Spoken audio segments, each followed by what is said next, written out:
السلام عليكم ورحمة الله وبركاته. في الصحيحين عند البخاري ومسلم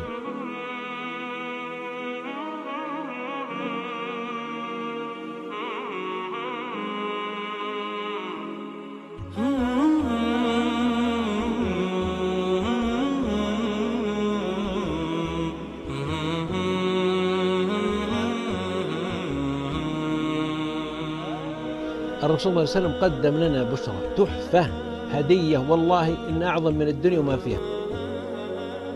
قض بها نهارك، اذهب بها همومك وغمومك وأحزانك، والله علاج، وإنها دواء للسحر والحسد والغم والهم والكرب، أعظم علاج.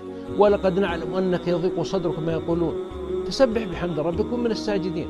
قال صلى الله عليه وسلم: اسمع الكلام، كلمتان خفيفتان على اللسان ثقيلتان في الميزان، ميزان الله، حبيبتان إلى الرحمن، سبحان الله وبحمده، سبحان الله العظيم.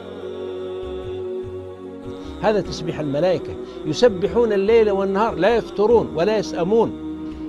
وصية ونصيحة وأمانة عندك أنك تبلغ، أرجوك أنك تبلغها. غفر الله لمن بلغها وبيض وجهه وغفر ذنبه وأسقى من حوض النبي صلى الله عليه وسلم.